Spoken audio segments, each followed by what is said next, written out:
안녕하세요. 산야초나라입니다. 아무리 오래된 기침도 이것 먹으면 낫는다는 말이 있습니다. 잎이 곰보처럼 오돌토돌합니다. 바로 곰보배추입니다. 배암 차지기로 부릅니다. 이 곰보배추는 한겨울에도 푸르릅니다. 그래서 이 겨울철에 이 좋은 약초가 됩니다. 봄철에 부드러울 때는 나물로, 또 지금처럼 이 가을, 겨울철에는 이걸 채취해서 말려가지고 차로 복용을 하고 또 효소 담아 먹기도 합니다. 뿌리의 모습입니다. 이 곰보배추는 농촌진흥청 연구 결과에 생리 활성 효과가 입증된 플라보노이드 등 이 페놀 화합물이 다량 함유된 것으로 확인되었습니다. 즉 녹차보다 3배가 더 풍부합니다.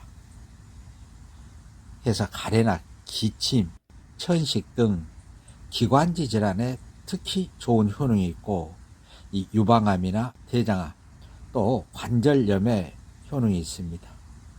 또한 면역력을 강화시켜주고 콜레스테롤 수치를 제거하는 등 다양한 효능이 있습니다. 이 곰보배추는 지금처럼 이렇게 추운 이제 겨울이 되면은, 겨울철에는 감기나 기침 등에 특히 효능이 있어서 이때 채취해서 이걸 말려서 차로 복용합니다. 차로 복용할 때는 이 채취에 말린 것 10g을 달여서 복용을 합니다. 또 이 곰보배추와 우술 뿌리를 함께 달여서 복용하면은 관절에도 좋은 효능이 있습니다.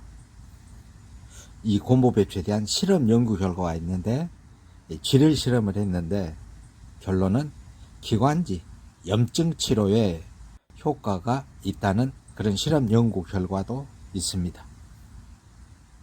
이처럼 이 곰보배추는 동의 보감에는 맵고 쓴맛이 있고 성질은 서늘하고 독성이 없다 했습니다.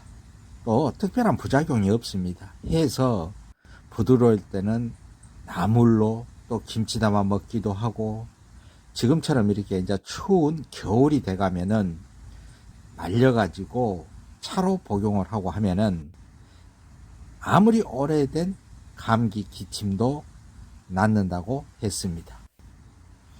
이처럼 이 곰보배추는 이제 날씨가 추워지고 이제 겨울이 돼가고 이럴 때 이걸 뿌리까지 채취해서 말려서 이 차로 복용하면은 아무리 오래된 감기나 기침도 이것 먹으면 낫는다는 말이 있습니다.